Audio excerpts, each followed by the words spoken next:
하나님께서 우리에게 주신 말씀 갈라디아서 6장 6절로 10절 말씀입니다. 신약성경 309면이 되겠습니다. 오늘 주시는 말씀 갈라디아서 6장 6절에서 10절까지입니다. 신약성경 309면입니다. 제가 봉독하겠습니다. 가르침을 받는 자는 가르치는 자와 모든 좋은 것을 함께하라. 스스로 속이지 말라.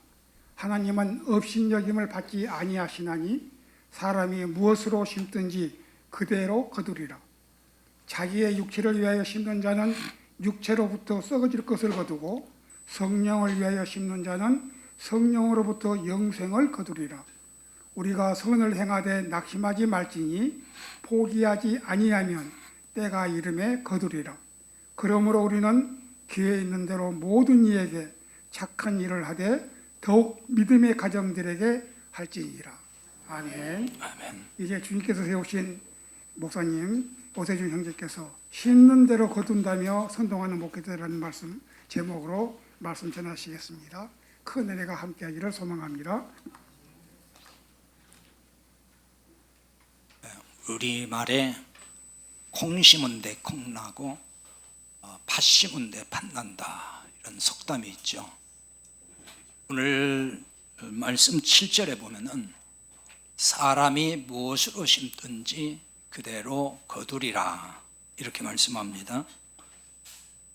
이 구절과 우리말 그 속담과 똑같다 하는 생각이 들지 않습니까?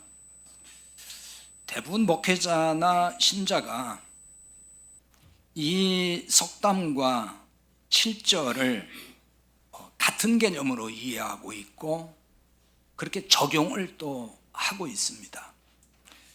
특히 이 개념을 주로 세상에서 복받는 말에 적용을 하고 있죠. 그래서 많은 목회자가 복받으려면은 복받을 씨를 심어야 복을 받는다. 그러니까 복을 그냥 받는 게 아니고 복을 받을 만한 씨를 심어야 된다. 그래야 복 받는다. 이렇게 설교를 많이 하죠. 물질의 복을 받으려면은 재물이라고 하는 씨를 많이 뿌리라는 거예요. 그러니까 부자가 되는 복을 받으려면은 헌금을 많이 바치라고 가르친다는 말입니다. 씨를 많이 뿌리면은 많은 수확을 하듯이 많이 바치면은 많은 복을 받는다, 이렇게 선동하죠. 아마도 이런 말씀을 오해하는 데서 이렇게 적용한다고 보입니다. 그 부분은 고린도후서 9장 6절인데요. 거기에 보면은 적게 심는 자는 적게 거두고 많이 심는 자는 많이 거둔다, 그런 구절이 있습니다. 이 부분을 지금 설명을 하진 않겠습니다. 근데 이 구절은 고린도 교회 연보에 대해서 말씀을 하면서 나온 내용이거든요. 근데 이 말씀은 대부분 신자가 이해하고 있는, 그러니까 적게 심으면 적게 거두고 많이 심는 자가 많이 거둔다. 구체적인 지금 설명은 제가 하지 않습니다. 시간 때문에. 우리가 이제 통상 그걸 여러분이 나름대로 지금 이해하고 있는 부분이 있잖아요. 그게 이런 뜻이구나 하고. 그런데 그게 우리가 생각하거나 여러분들이 통상 이해하고 있는 그런 얘기가 아니란 말이에요.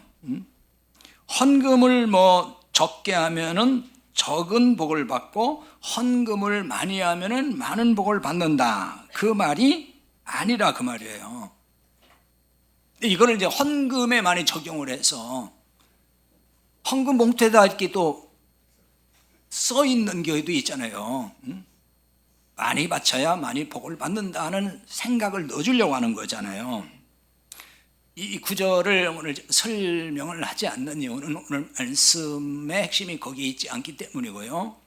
또 2023년도 2월인가 그때에 심고 거두는 법칙이 복음인가 이런 제목으로 제가 설교를 해놓은 게 있어요. 이 부분을 좀 더 여러분들이 잊어버렸고 무슨 뜻인지 또 알고 싶으면은 그 설교를 오늘 들어보세요. 거기 자세하게 설명을 제가 해놨습니다. 오늘 본문 그 7절에 무엇으로 심든지 그대로 거두리라. 이게 어떤 의미일까요? 우리가 통상적으로 알고 있는 콩 심은 데 콩 나고 팥 심은 데 팥 난다, 뭐 그런 뜻일까요? 그런 말씀으로 지금 기록했을까요? 이런 의미가 아니라면 그럼 무엇을 말씀하는 걸까요? 이 구절을 깨닫기 위해서는 지금 앞에 나온 말씀부터 살펴봐야 됩니다. 스스로 속이지 말라. 하나님은 업신여김을 받지 아니하시나니. 이 말씀에 지금 이어진 겁니다. 사람이 무엇으로 심든지 그대로 거두리라. 앞에 있는 말씀과 연결이 되어 있기 때문에 그 앞에 말씀부터 잘 이해를 해야 돼요. 스스로 속이지 말라 했어요. 지금 이 번역된 대로 보면은 뭔가 스스로 속이지 말라, 능동적으로 자기가 뭔가 어떤 거를 나를 속이든 누군가를 속이든지 그 속이는 것으로 읽혀지죠. 근데 원문에 보면은 이것은 수동태로 되어 있어요. 명령형입니다. 그리고 이게 능동적으로 속인다는 뉘앙스로 읽히지만은 이게 그런 얘기가 아닙니다. 수동태이기 때문에 이런 뜻인 거예요. 속임을 당하지 말아라. 속지 말아라, 그 얘기예요. 그러니까 이 말은 누군가에게 속고 있다는 뜻이 되는 겁니다. 그렇다면 속이는 자가 있다는 말인데 그 속이는 자가 누구이냐 하는 거예요. 내가 나를 속인다 그런 말이 아닙니다. 또 내가 누군가 속이지 말라 지금 그 얘기하는 거 아니에요. 속이는 어떤 자에게 속고 있다는 거예요. 그런데 속고 있는데도 그걸 모르고 있다 그 얘기예요. 속이는 자가 나를 속이고 있어요. 근데 나는 속는다는 생각을 하지 않고 있어요. 그 얘기인 거예요. 그러면 여기 속이는 자가 누구일까요? 그렇죠. 고린도서 11장 13절 15절에 보면은 이렇게 나옵니다. 그런 사람들은 거짓 사도요 속이는 일꾼이니 자기를 그리스도의 사도로 가장하는 자들이니라. 이것은 이상한 일이 아니니라. 사탄도 자기를 광명의 전사로 가장하나니 그러므로 사탄의 일꾼들도 자기를 의의 일꾼으로 가장하는 것이 또한 대단한 일이 아니니라. 바로 이 말씀에 답이 있습니다. 자세히 설명하지는 않겠습니다. 이 말씀으로 보면은 속이는 자가 일자 지금 누구냐면 거짓 사도요 이렇게 나옵니다. 거짓 사도. 오늘날 표현으로 하면은 거짓 목회자라고도 할 수 있습니다.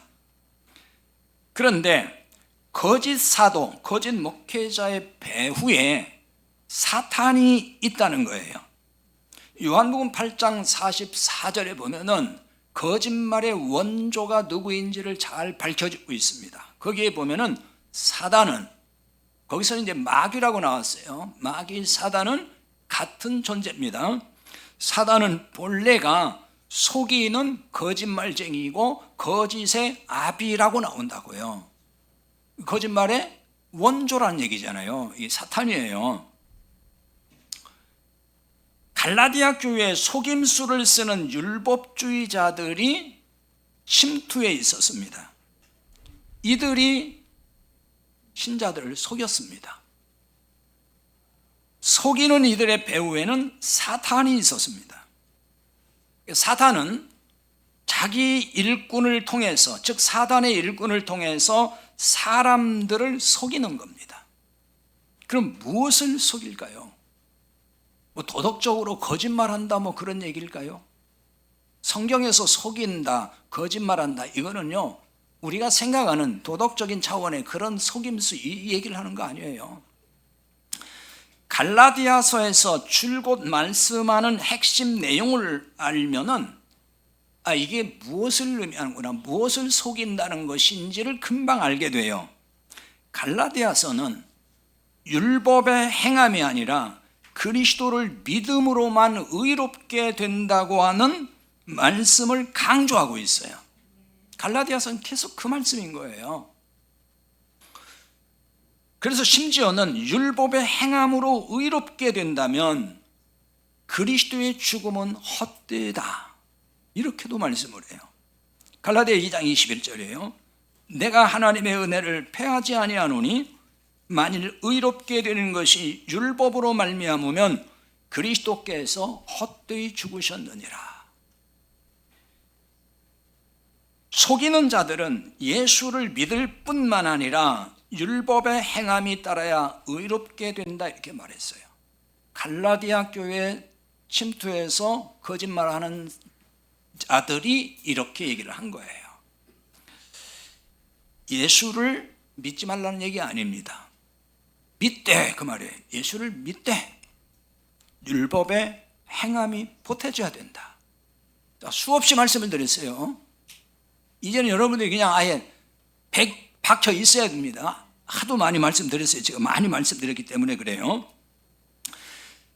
우린 율법주의자 그러면은 마치 예수는 믿지 말고 율법만 행해, 이렇게 알아듣지만 그게 아니란 말이에요. 예수를 믿는데 믿어서만 되는 거 아니야. 율법의 조항대로 잘 지키고 살아야 돼. 그래야 의롭게 되는 거야. 그래야 구원받는 거야. 그래야 복받는 거야. 그 얘기란 말이에요. 그러니까 율법주의자들이 예수를 믿어서만 구원받는 게 아니라고 속였다, 그 말이에요. 이게 거짓말이라고 하는 거예요.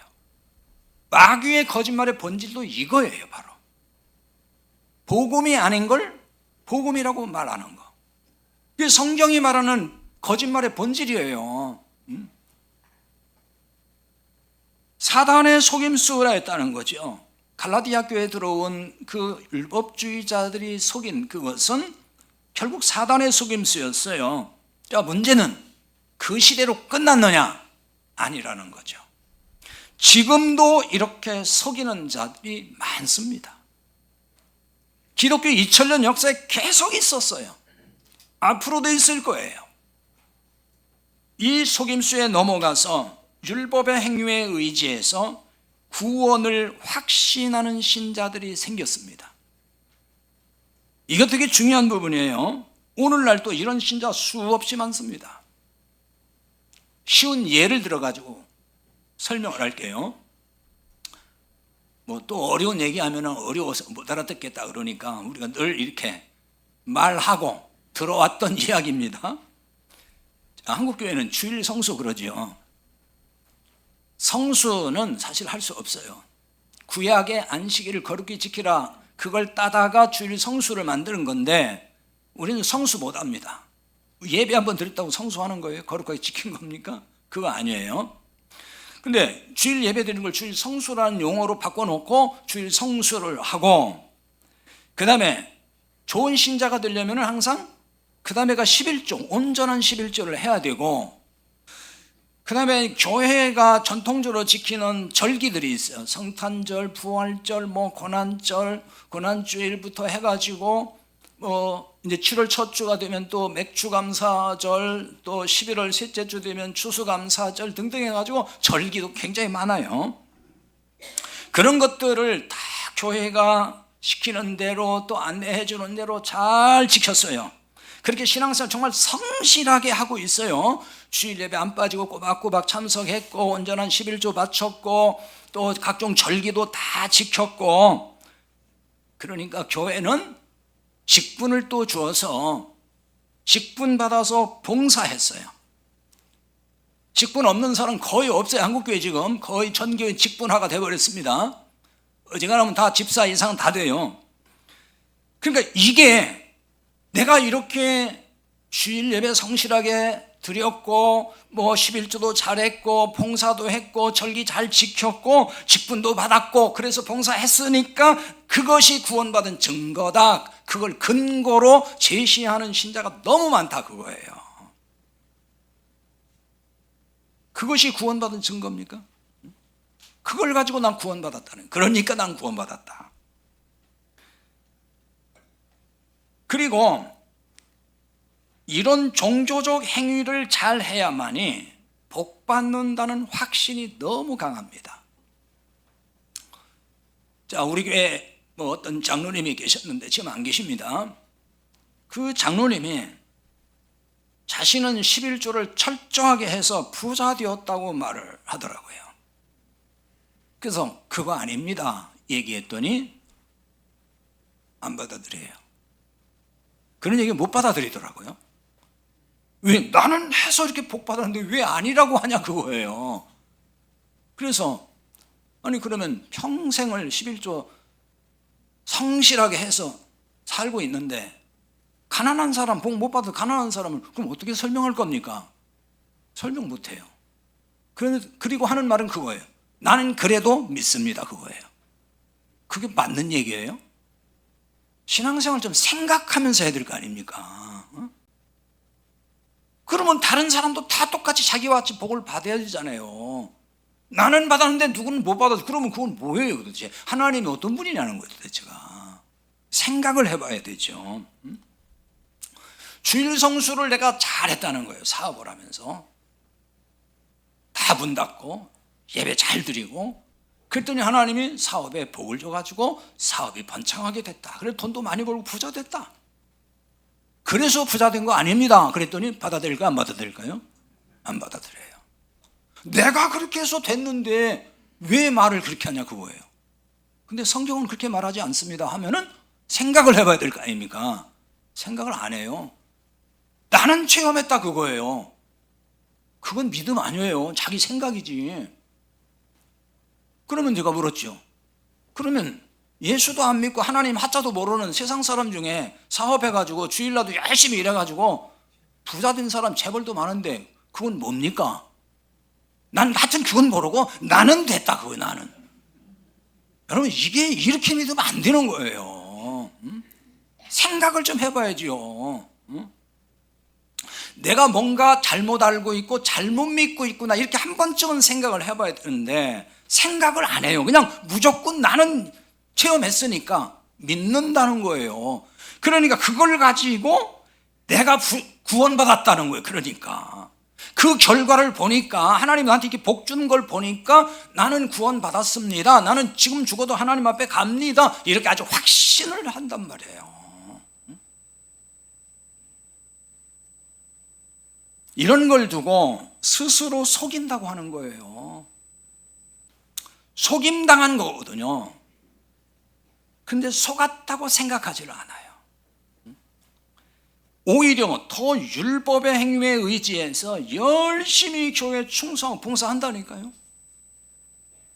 그리고 자기만큼 안 되고 자기만큼 못 살고 자기만큼 못하는 사람들에게는 당신도 이렇게 해봐. 이래야 복 받는 거야. 나처럼 11조 이렇게 잘해보고 주일에 이렇게 예배도 잘 드리고 충성하고 봉사해봐. 그걸 계속해서 이렇게 사람들을 권면하기도 하고 가르쳐 주려고 해요. 이렇게 열심히 교회 생활하면은 구원받은 신자라고 이구동성으로 말합니다. 우리 다 그렇게 말하잖아요. 그런 사람 보고 구원받았다고 그러지 구원 못 받았다고 할 사람 누가 있겠어요? 하지만 하나님은 아무리 사람들이 그렇게 말해도 인정하지 않아요. 하나님이 속지 않는단 말입니다. 율법의 행위에 의지하고 있다는 것을 하나님은 아시기 때문이에요. 자, 이제 잘 이해를 해야 됩니다. 집중하세요. 또 엉뚱한 생각 하다가 또 엉뚱한 말 하지 말고요. 자, 그러면 이렇게 얘기를 할 거예요. 아니, 율법의 행위에 의지하는 게 왜 문제가 됩니까? 열심만 있으면 되지. 헌금 잘 내면 됐지. 봉사 잘하고 있는데 뭐가 문제입니까? 이렇게 말하고 싶죠. 아니, 왜 그런 걸 문제 있다고 생각합니까? 율법의 행위를 의지하는 것은 은혜 복음을 정면으로 부정하는 거기 때문에 그래요. 아들 예수님을 십자가에 죽게 하신 하나님을 조롱하는 것이 된다 그 말입니다. 오늘 7절에 하나님은 업신여김을 받지 아니하시나니, 이게 이런 뜻이에요. 여기 업신여기다 이 말은 조롱한다는 뜻이거든요. 비웃는다 이런 뜻인데 수동태입니다. 업신여김을 받지 아니한다는 말은 수동태 부정문으로 되어 있어요. 그래서 하나님을 조롱하도록 하나님이 내버려 두지 않으신다, 그런 뜻이에요. 그럼 구체적으로 어떻게 하는 일이 하나님을 조롱하는 것일까요? 십자가 복음을 믿지 않으면서 자신은 구원받았다고 말하는 겁니다. 십자가 복음을 믿지 않아요. 알지도 못해요. 그런데 나는 열심히 해서 복 받았다고 말하는 사람들이에요. 그리고 다 이런 사람들도 하나님을 아버지라고 부르면서 기도한다는 말입니다. 사실은 하나님과 아버지 아들 관계가 아니에요. 근데 자기가 아버지라고 그냥 부르는 거예요. 하나님 아버지 아니에요. 자기 아버지. 하나님이 인정하지 않아요. 근데 자기가 부르는 거예요. 그냥 아버지라고. 자, 이렇게 말하면은 또 화가 나겠죠. 아니, 십자가 복음을 믿지 않는 신자가 어디 있습니까? 그걸 믿지 않는 신자가 어떻게 교회에 와서 예배하고 어떻게 봉사를 하고 어떻게 11조를 내고 일을 하겠습니까? 그런 질문이 나올 수 있겠죠. 충분히. 여러분도 아마 지금 당장 하고 싶어요. 손 들고 싶을 거예요.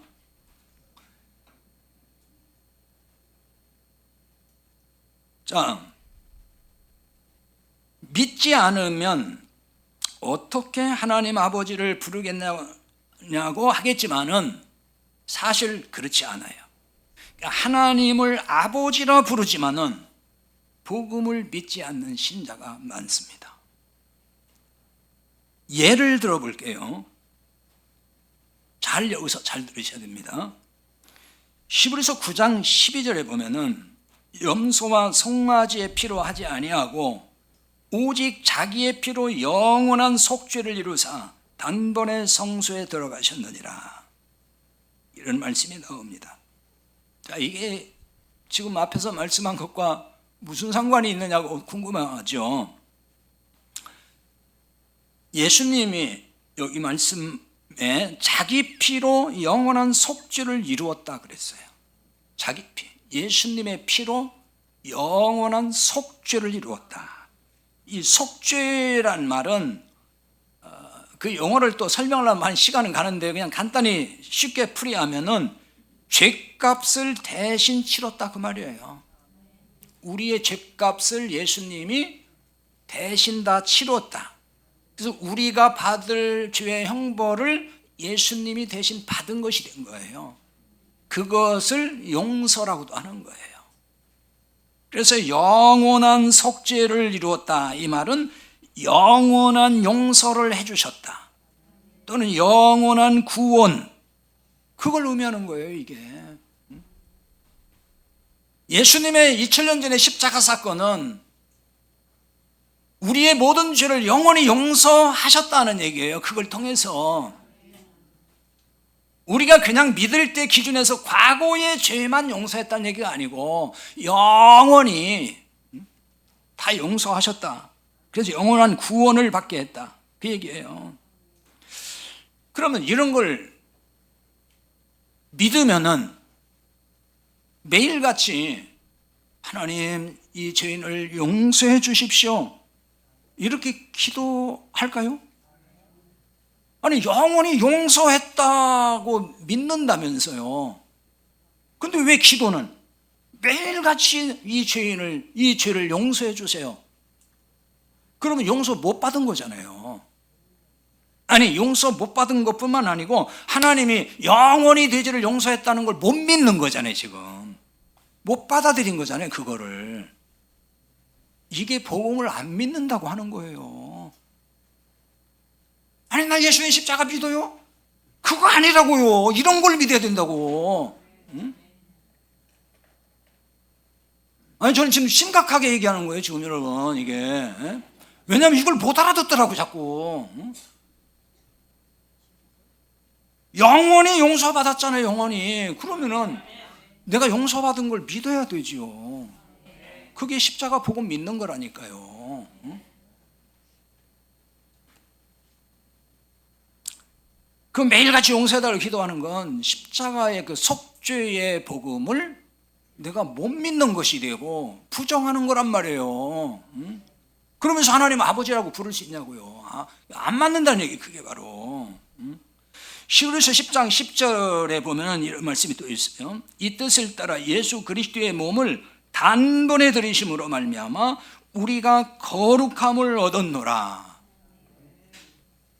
단번에 들였어요, 예수님의 몸을. 이게 십자가의 죽음, 단 한 번으로 끝났다는 거예요, 이게. 단 한 번으로. 그 단 한 번으로 뭐가 됐다는 거죠? 우리가 거룩함을 입었다, 얻었다 그래요.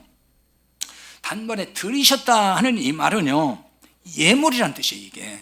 제물 혹은 봉헌 이런 뜻이거든요. 그러니까 예수님이 십자가에서 하나님 앞에 예물로 봉헌물로 드린 거예요. 우리가 그리스도와 함께 죽고 그리스도 안에 들어가잖아요. 함께 살고. 그러니까 우리가 그리스도 안에 들어가 있으니까 예수님이 이제 하나님께 봉헌물이 바쳐졌잖아요. 그럼 우리도 어떻게 된 거예요? 바친 자라는 거예요. 그래서 헌금이 아니고 연보라고 해야 된다는 말씀을 전에도 드렸어요. 우리 게 없어요, 이제. 이미 드려진 자라는 거예요. 근데 여기 이제 거룩함을 얻었다 그랬는데요. 여기 거룩하다. 이 거룩하다는 말은 성결하게 한다. 그 말이에요. 성결하게. 깨끗해졌다는 얘기예요. 근데 이게 완료형의 분사, 수동태로 되어 있습니다. 거룩함, 성결함이 완료됐다 그 뜻이에요. 깨끗한 상태로 이미 이제 완료가 됐다. 그 얘기입니다. 이런 얘기예요. 여러분이 자꾸 혼란스러워하는 건 그걸 거예요. 아니, 아무리 말씀 그래도 나는 내 마음이 더러운 걸 아는데, 그거잖아요. 내가 나를 지금 그렇게 보는 거잖아요. 여전히 예배 드리면서도 내가 끝나고 나 그 인간 어떻게 할까 막 이렇게. 내 마음이 더럽다는 걸 스스로 아니까. 근데 왜 다 깨끗하게 됐다고 하지? 그러니까 주님 내 마음을 깨끗하게 해주세요, 깨끗하게 해주세요, 이렇게 지금 하는 거잖아요, 지금. 성경은 그렇게 얘기했어도 자기가 자기를 보니까 깨끗지를 않아. 심지어 예배 중에, 설교 중에도 벌써 나쁜 생각하고 있다니까요. 그러니까 나를 깨끗하게 해주세요, 이렇게 하는 거예요. 그런데 지금 성경은 뭐라 하냐면은 우리가 그럴 망정 하나님은 우리를 깨끗하게, 완전하게, 깨끗이 완료시켰다는 거예요. 더는 이제 더럽다고 안 한다는 거라니까요. 그걸 구원이라고 하는 거예요. 얻었노라 그랬잖아요. 거룩함을 얻었다. 이 말은 현재형이거든요, 이게. 그러니까 이미 이제 다 이것이 이루어졌기 때문에 현재도 내가 거룩하다는 거예요. 깨끗하다. 누가 뭐래도. 그러니까 누가 그렇게 하는 거죠? 하나님이 그렇게 인정한다는 얘기예요. 하나님이. 물론 사람들은 인정 안 할 수 있죠. 하나님이 인정한다. 그러니까 수동태로 썼다 그랬잖아요. 이거는 그리스도 십자가 보혈의 공로로 거룩하게 되었다 그 얘기인 거예요. 우리의 율법적 노력으로 거룩하게 되는 게 아니라는 얘기죠. 그러니까 고린도전서 1장 30절에 보면 이렇게 말씀을 해요. 너희는 하나님으로부터 나서 그리스도 예수 안에 있고 예수는 하나님으로부터 나와서 우리에게 지혜와 의로움과 거룩함과 구원함이 되셨으니, 예수님은 우리에게 뭐가 되셨냐면 거룩함이 됐어요, 의로움이 됐어요, 구원함이 됐다는 거예요. 의로움과 거룩함은 다 같은 얘기예요. 죄 없다고 하는 거, 깨끗해진 거. 그래서 구원받은 거 같은 얘기죠. 되셨으니 그랬는데 이게 과거 시제거든요. 그러니까 이미 이루어진 것이라는 뜻이에요. 여러분, 예수님의 그 십자가 보혈, 그 피로 인해서 여러분의 모든 죄가 100% 깨끗해졌습니까? 이렇게 얘기하면 조금 좀 아멘하기 좀 그런 분이 있죠. 나는 아직도 그 아닌데. 깨끗이 했다는 얘기는요, 한 80%는 깨끗하게 해주고 20%는 네가 알아서 노력해서 깨끗해져봐, 그 얘기가 아니라고요. 하나님이 그렇게 인정하는 거예요. 하나님이 그렇게 만드셨단 말이에요. 그런데 우리는 어떻게 하냐면, 제가 그랬어요, 제가. 그러니까 이게 다 제 경험이에요, 사실, 모든 게. 어릴 때부터 배워왔고, 또 학교에서도 그렇게 배웠고, 왜 우리 성결교회잖아요. 성결교회는 뭐냐? 성결하게 살아야 된다는 거예요. 당연히 성결하게 살죠. 근데 그 어떻게 성결하게 살느냐? 우리가 막 열심히 애쓰고 노력해서 성결한 삶을 살아야 된다는 식으로 가르치더라고요. 저는 그래서 그게 맞는 줄 알았어요. 그래서 열심히 성결하게 살아보려고 애를 썼다니까요. 거짓말 안 해보려고. 또 거짓말하고 나쁜 생각 들면 이놈의 쇳덩어리 그러면서 금식도 해보고 철야도 해보고, 그렇게 해서 성결하게 사는 게 아니라는 거예요. 그런데 지금 한국교회는 그렇게 가르치는 사람이 너무 많은 거예요. 성결하게 살기 위해서 네가 열심히 기도도 많이 해보고 금식도 해보고 좀 뭔가 고행도 해보고 노력을 하라는 거예요. 그래서 성결해지는 게 아닌데, 이런 건 다 뭐냐면은 종교적 노력으로 내가 나를 깨끗하게 하겠다는 것과 같은 거예요. 이런 노력을 율법의 행위를 의지한다고 하는 것이고, 십자가 복음을 믿지 않는다고 말을 하는 거라고요. 아니, 십자가를 통해 다 이루었다는데 왜 그걸 안 믿고 내가 나를 깨끗하게 하겠다고 그냥 막 금식하면서 기도하면서 하나님 뭐 이 쇳덩어리를 뭐 어떻게 해달라고 이러냐고요. 그런데 그거 없어졌어요? 안 없어져요. 40일 금식하고 나온 사람도 건강 회복되니까 혈기 또 나오고 또 싸우고 그렇더라니까요. 금식할 때는 굶으니까 기운이 없으니까 욕도 안 나오죠. 혈기도 안 나오고 그때는 힘이 없으니까. 그게 성결하게 된 게 아니라니까요. 건강 회복해봐요. 혈기 또 나와요, 금방. 그거 아니라고요. 그래서 그런 노력이, 그게 율법적 노력이라는 거예요. 그걸로 성결하게 되는 게 아니고 그걸로 구원받는 게 아니란 말이에요. 자, 7절은 이런 자들에게 하나님이 업신여김을 받지 않으신다 하는 말씀이에요. 업신여김, 조롱이라 그랬죠. 조롱받지 않는다. 사람이 무엇으로 심든지 그대로 거두기 때문이란 말씀이 이것을 지금 뒷받침하는 겁니다. 여기서 사람이 그럼 누굴까? 사람이 무엇으로 심든지 그랬죠. 여기 사람이 누구를 의미할까 하는 거예요. 자, 오늘 본문을 이해하는데 중요한 포인트입니다. 이걸 이해하기 위해서 갈라디아서 오늘 6장인데 1절로 가보겠습니다. 1절에 보면 이렇게 말씀합니다. 형제들아, 사람이 만일 무슨 범죄한 일이 드러나거든, 이렇게 말씀하죠. 여기 보면은 형제들이 나오고 그 다음에는 사람이 나오죠. 형제들은 누구겠어요? 한 아버지인 하나님의 아들들을 의미하는 겁니다. 한 아버지로부터 태어난 자식이 형제예요. 한 아버지 하나님으로부터 거듭난 사람들이 다 한 형제입니다. 그 형제예요, 여기서.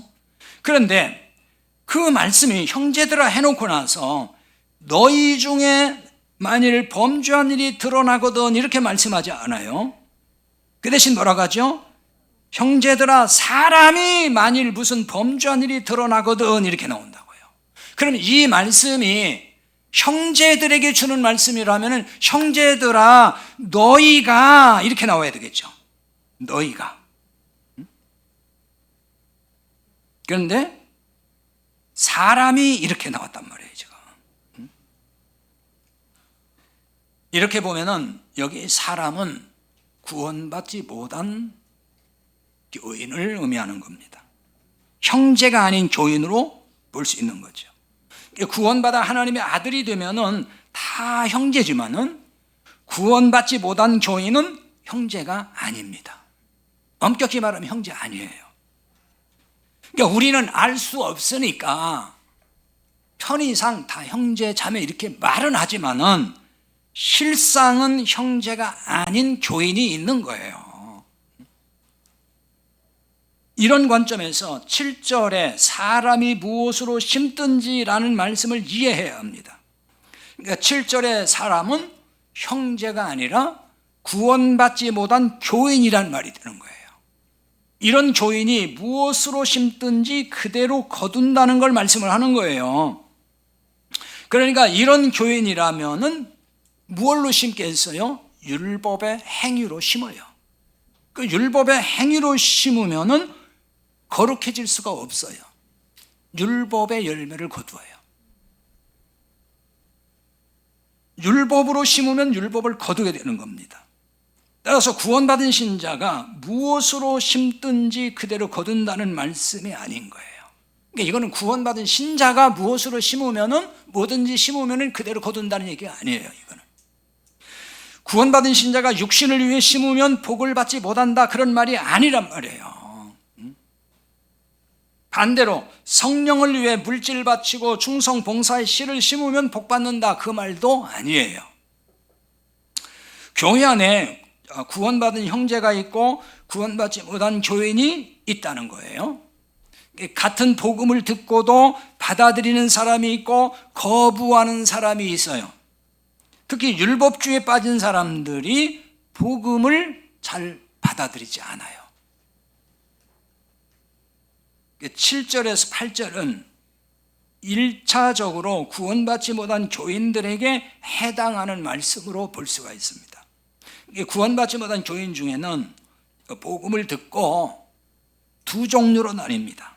8절에 육체를 위하여 심는 자는 육체로부터 썩어질 걸 거두고 성령을 위하여 심는 자는 성령으로부터 영생을 거두리라. 이 말씀이에요. 자기의 육체를 위하여 심는 자 나오죠. 이게 뭘 의미할까요? 위하여라고 했는데요. 위하여라는 말은 전치사거든요. 무엇을 위하여 이렇게 보통 번역을 하긴 하는데 안에, 원래 이게 안에 그런 뜻이에요. 안에 들어가는 안에, 그 다음에는 의로, 무엇으로 이런 뜻도 있어요. 그러니까 여기서는 육체로 심는 자, 육체를 위하여라기보다는 육체로 심는 자 이렇게 보는 게 훨씬 이해가 잘 돼요. 여기서 육체는 몸뚱아리 의미하는 거 아니에요. 이걸 자꾸 몸뚱아리로 오해를 하기 때문에 말씀이 안 풀리는 거예요. 이건 율법을 상징하는 거예요. 이게 때로는 육신도 다 율법주의 행함 그런 거예요. 그래서 이걸 갈라디아 5장 19절에서는 육체일 이렇게 나와요. 율법 아래 사는 사람들, 율법을 의미하는 거예요. 그러므로 육체를 위하여 심는 자는 율법으로 심는다 또는 율법의 행위로 심는다 그런 뜻이에요. 심다 이 말은 씨를 뿌린다는 뜻입니다. 육체로 즉 율법으로 씨를 뿌린다는 말은 무슨 얘기겠어요? 내 의로 구원받겠다는 노력을 의미하는 거예요. 내가 열심히 노력해서 의로워지고 그래서 인정받아가지고 구원에 이르겠다. 그걸 말하는 거예요. 이게 지금 육체를 위하여 심는다는 말인 거예요. 또는 복을 받기 위해서 종교적 행위를 열심히 하는 걸 말하는 겁니다. 결과는 어떻게 된다고 하죠? 육체로부터 썩어질 걸 거두고 이렇게 나오죠. 육체로부터 썩어질 걸 거둔다.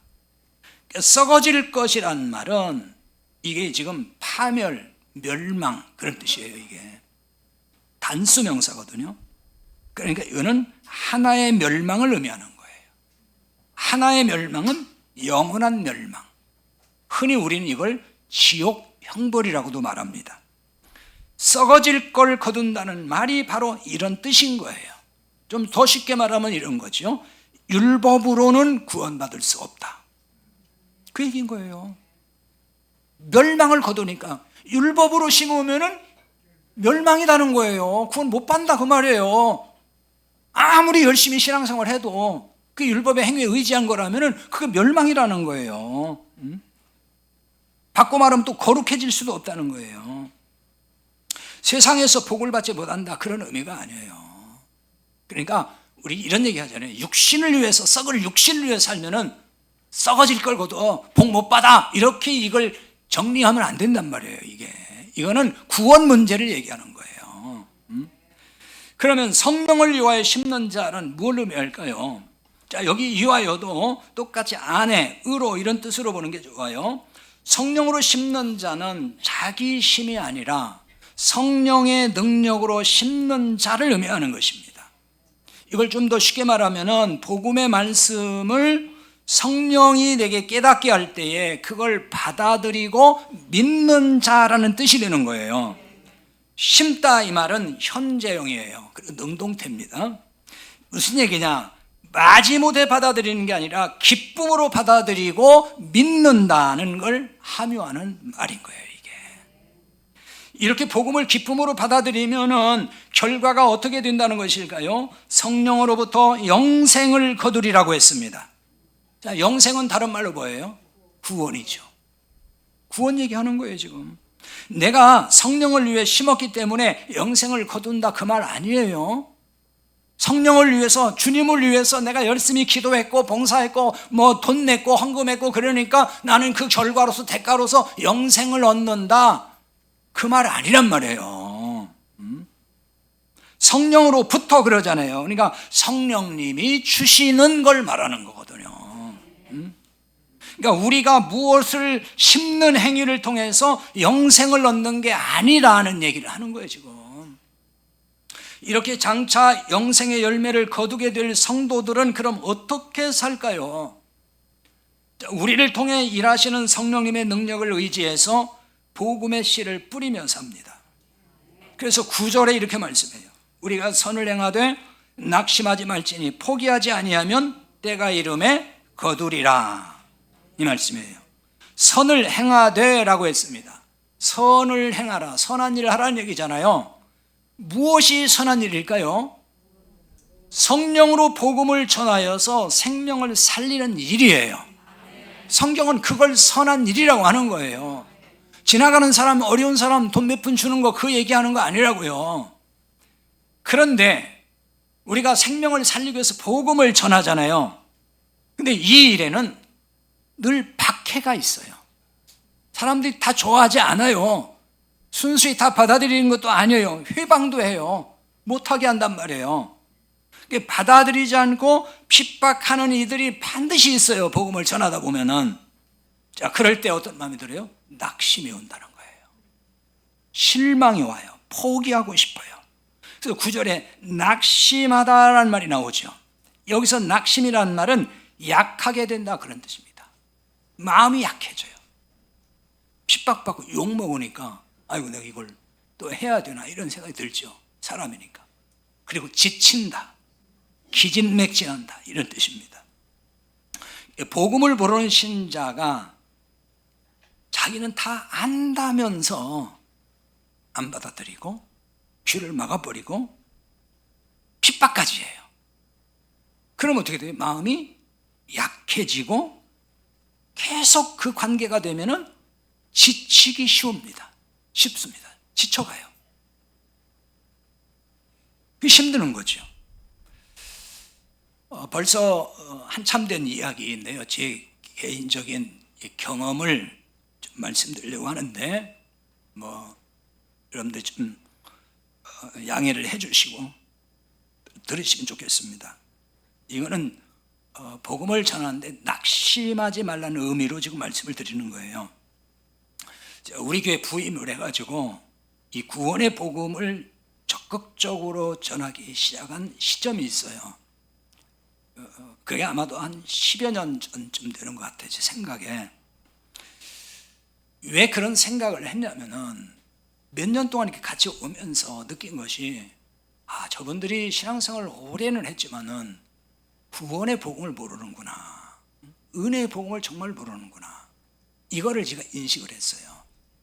다 안다고는 하지만 정말 구원이 뭔지도 모르고 은혜의 개념도 모르는구나. 아까 말씀드린 대로 다 그런 거예요. 나 11주에서 복 받았는데 왜 아니라고 하냐 이런 식의. 그것도 한 부분이에요. 그러니까 그 복음 몰라서 그러는 거거든요. 그런 걸 제가 이렇게 알게 되면서 이거 안 되겠다. 복음적인 설교라고 그동안도 하긴 했지만은 좀 더 적극적이고 좀 더 이렇게 노골적으로 구원의 복음을 전해야 되겠다 이런 생각을 갖게 됐어요. 그래서 그 구원의 복음을 좀 더 그전보다는 드러내놓고 전하기 시작을 했어요.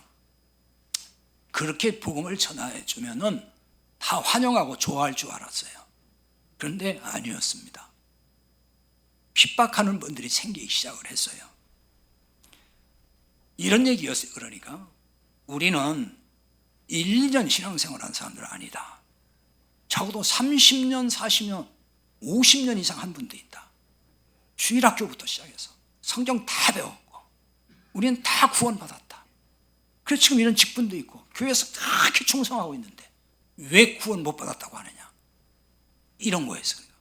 왜 자꾸 복음을 자꾸 얘기하냐, 복음을 모르는 사람 어디 있냐, 우리 다 안다, 이러면서 저를 이제 공격하고 핍박을 하는 분들이 생겼단 말입니다.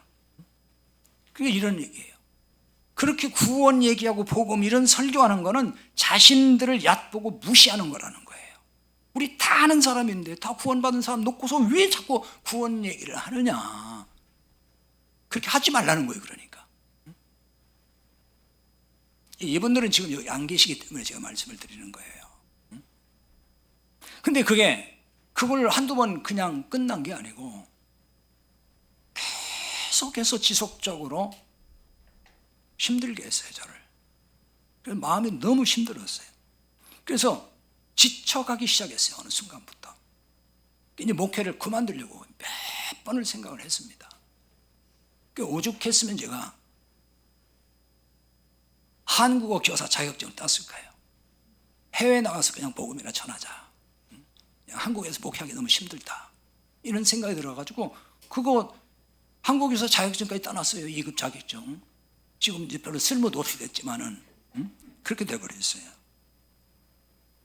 이제 그런데 제가 전하는 복음이 유튜브에 이제 뜨면서 여러분들이 지금 많이 오신 거잖아요.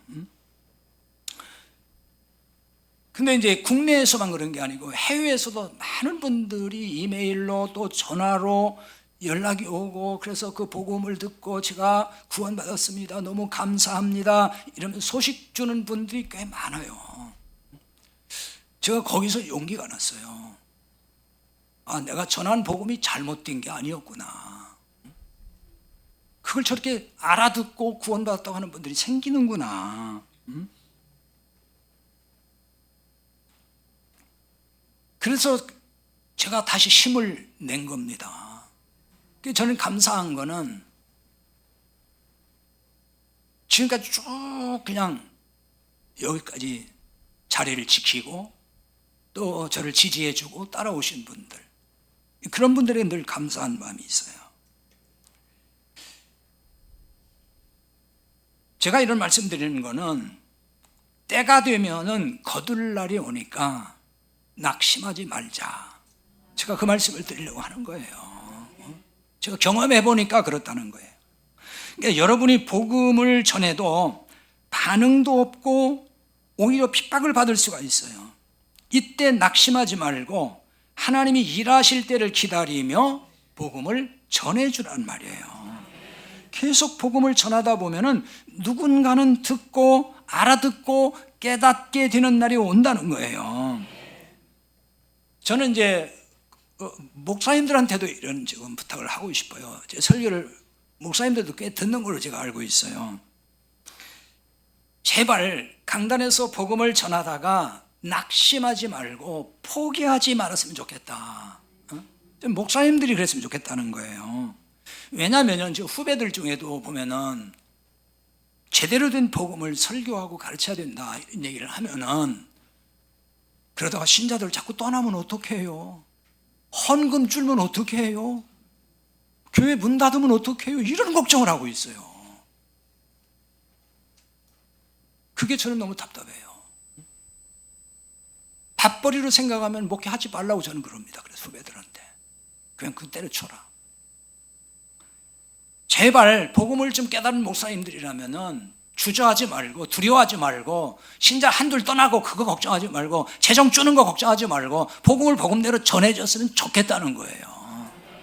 그럼 하나님이 하시니까 포기하지 아니하면 때가 이르면 거두리라고 하잖아요. 자, 10절 봅니다. 10절에 그러므로 우리는 기회 있는 대로 모든 이에게 착한 일을 하되 또 믿음의 가정들에게 할지니라 그랬어요. 여기 기회 있는 대로란 말은 뭐 기회가 없으면 안 해도 괜찮고 기회가 되면 하고 그 얘기 아니에요. 여기서는 기회란 말은 여기서 시간대, 시기 뭐 그런 뜻인데요. 기회 있는 대로란 말은 기회를 소유하라, 시간을 소유하라 그런 뜻이에요. 근데 모든 이에게 착한 일을 하되 그랬어요. 착한 일 앞에 그를 의미하는 영어로 말하면 정관사 더가 있어요. 헬라어의 호란다 관사인데 그래서 그 착한 일입니다. 그 착한 일이란 복음 전하는 그 일을 의미하는 거예요. 그래서 모든 이에게 복음을 전해야 한다는 것입니다.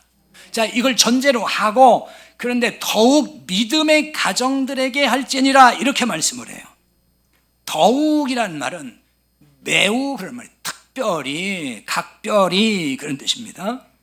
각별히 믿음의 가정들에게 가서 선한 일, 즉 복음을 전하라 그 얘기입니다. 여기서 믿음의 가정은 당시 교회를 의미하는 거예요. 골로새서 4장 15절에 보면은 거기에 그 여자의 집에 있는 교회 이런 표현이 나옵니다. 빌레몬서 1장 2절에 보면 내 집에 있는 교회 이런 표현이 나와요. 초대교회, 즉 1세기 동안의 교회는 다 가정이 교회였습니다. 가정교회였어요. 거기서 뭐 20명, 30명씩이 모여가지고 교회 공동체 형성이 됐어요. 지금 그런 교회들을 말하는 거거든요. 그러니까 믿음의 가정을 각각의 가정으로 보더라도 믿음의 가정이라 그러면 다 교회예요. 여러분이 자 믿음의 사람이에요. 여러분의 가정은 교회인 거죠. 교회.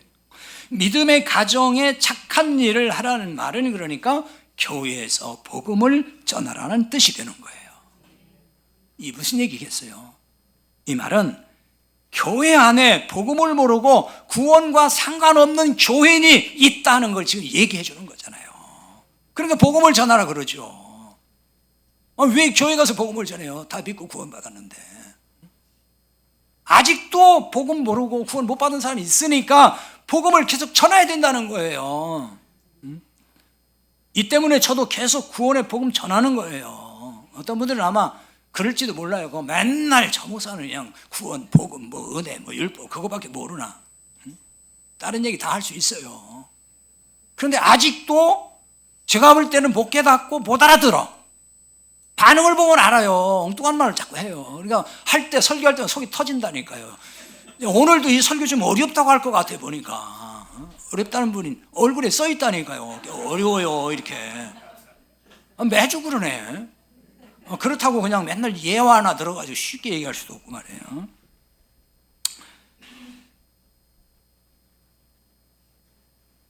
여러분도 복음을 깨닫고 안다 그러면은 잘 모르는 교인에게 전해줘야 돼요.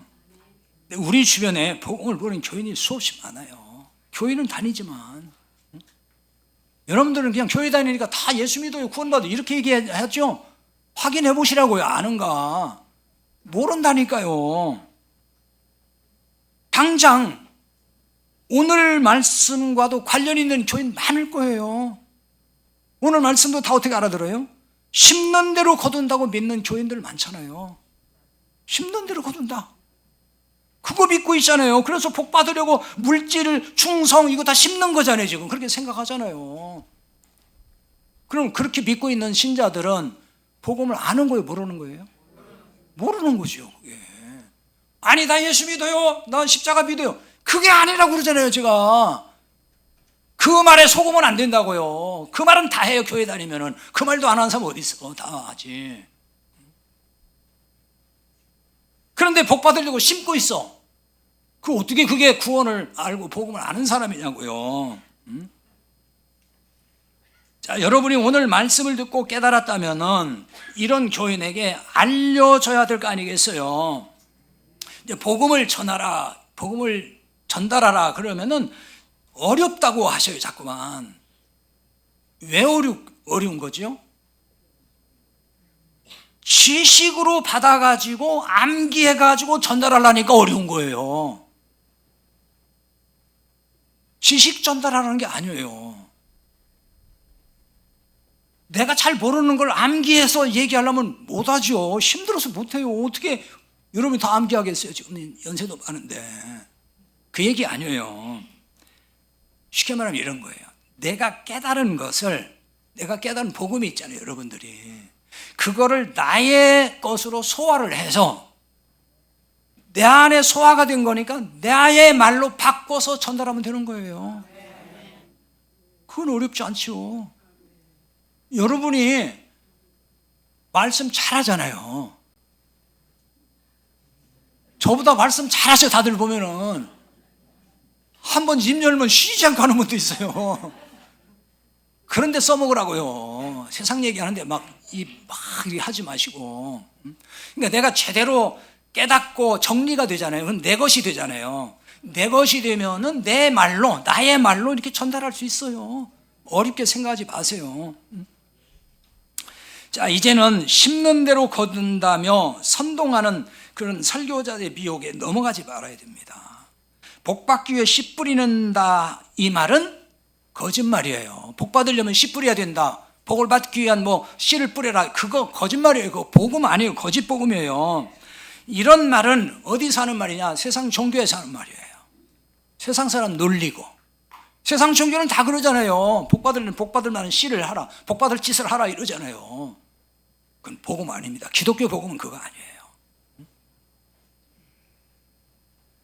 하나님이 심으신 복음을 우리가 영생이란 열매로 거두는 거, 그걸 복이라고 하는 겁니다.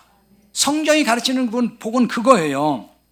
그러니까 복을 받기 위해서, 복을 받도록 내가 열심히 예배해야 되고 기도도 해야 되고 물질도 바쳐야 되고 봉사도 해야 되고 그게 복의 씨를 뿌리고 그렇게 해야 내가 복을 받는다, 그렇게 말하는 게 그게 율법주의예요. 이제 좀 정리가 됐습니까? 이게 거꾸로 이렇게 자꾸 생각하지 말라고요.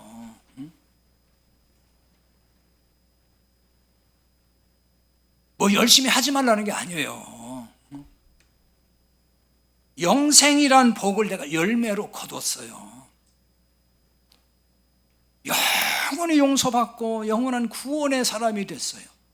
이건 작은 겁니까? 그러면 이것을 알고 이걸 깨달았으면은 그 사람이 예배 소홀히 할까요? 아니, 그런 사람이 예배 소홀히 하냐고요. 기도 안 할까요? 연보 안 내놔요? 봉사 안 해요? 여러분, 잘 깨달아야 돼요. 그냥 안 해도 된다. 그러니까 그냥 좋대. 그거 아니라고요. 진짜 좋은 것이 내 안에 들어왔다니까. 영원한 생명이, 그게 깨달아지고 믿어지면 너무 감사하고. 어떻게 그 사람이 예배를 안 드리냐고요. 소홀히 하고. 어떻게 중원에 있는 거 안 내놓냐고요. 복음을 위해서. 잘 생각해야 됩니다. 그냥 무조건 그냥 아이고 이 교회는 무조건 그냥 아무것도 하지 말래, 좋네 자, 한 주간도 성령의 능력으로 복음을 위해서 사는 그런 자유함과 기쁨이 있기를 바랍니다.